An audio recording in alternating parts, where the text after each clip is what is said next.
Власти Таджикистана запрещают слушать проповеди даже незрячим. Эмомали Рахмон встретился с членом Политбюро Компартии Китая. В Казахстане антиправительственные протесты набирают обороты.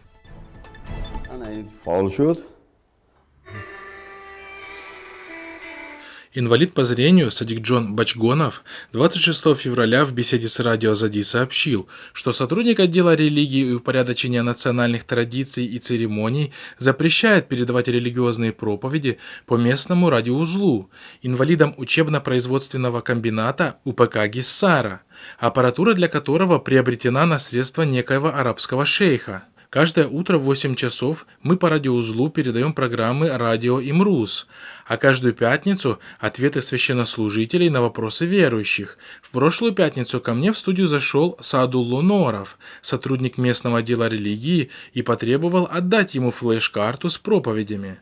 Я ему отказал и заявил, что нет закона, запрещающего передавать по радиоузлу проповеди известных богословов, сказал Садикджон Бачгонов.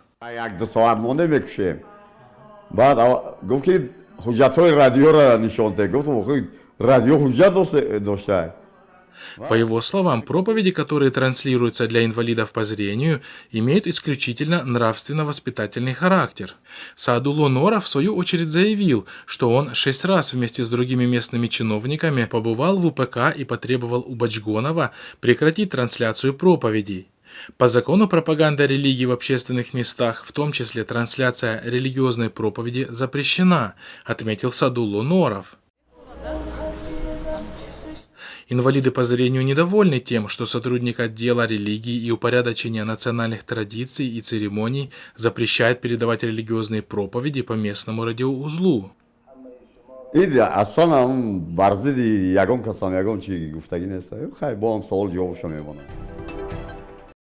В воскресенье 1 марта Эмомали Рахмон встретился с членом Политбюро Центрального комитета Коммунистической партии Китая, главой канцелярии Комиссии Коммунистической партии Китая по иностранным делам Яном Цзечи, сообщает пресс-служба президента.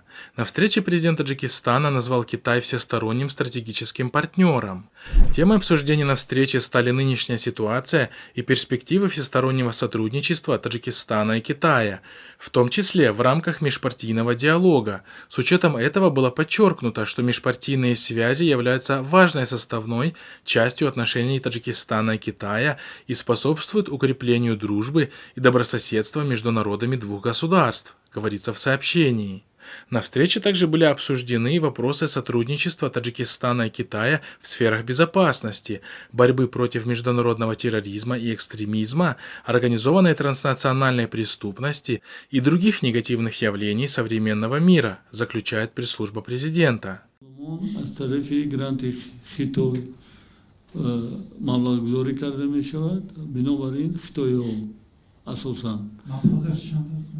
ولی مبلغ معین شدگی این وی همون دوره و یوانی و او کری دلار بگذاروندگی 230 milyon بوده 230 milyon dolar bu.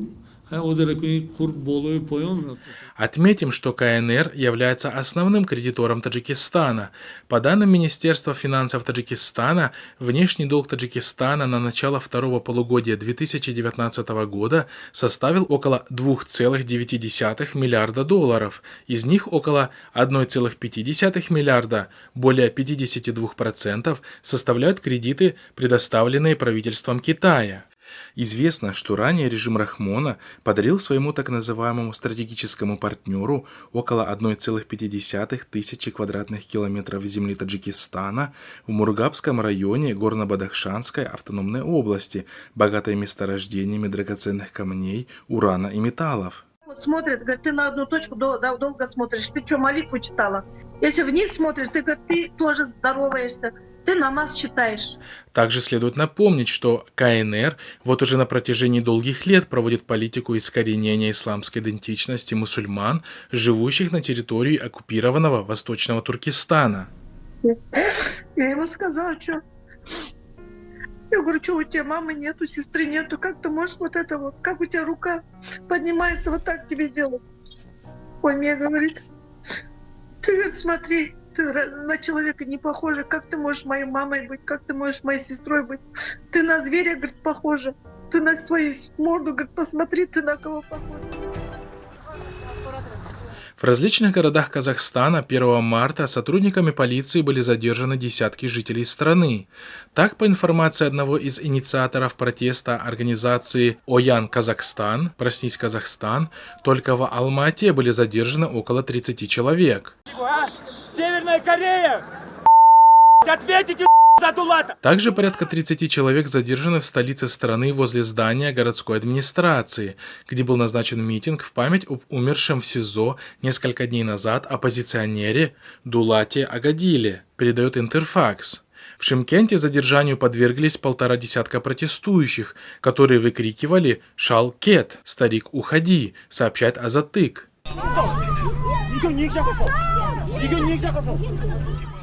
Акиматы в Алма-Аты и Нур-Султане оцеплены. В центре городов перекрыто автомобильное движение, телефонная связь и интернет блокированы. Вы что, диктаторы? Диктаторы вы! Вы диктаторы, вы что делаете? Напомним, во время митингов 22 февраля также были задержаны около 100 человек. Они скандировали такие лозунги, как «Шалкет! Старик, уходи!», «Оян Казахстан! Пробудись, Казахстан!», «Пусть Назарбаев уходит! Пусть Дарига уходит!». А 25 февраля после известия о смерти одного из активистов Дулата Агадила было задержано по различным оценкам очевидцев около 300 человек.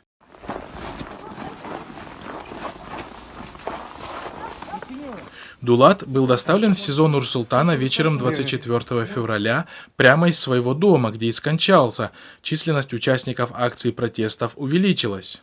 Официальная версия смерти активиста – острая сердечная недостаточность. Директор группы оценки рисков, политолог Дасым Сатпаев, пишет в Инстаграм: его забрали ночью из дома, как при Сталине любила делать НКВД. Официальная версия смерти – острая сердечно-сосудистая недостаточность. Даже если представить, что это так, а не результат избиения, то его смерть в любом случае на совести власти, так как проблемы с сердцем могли быть спровоцированы самим фактом задержания. Кунда, я. Қаңлық істемей былай қара, иә? Иә, қол қарайып кеткен. Саусақтарының арасы табан несінің өзі.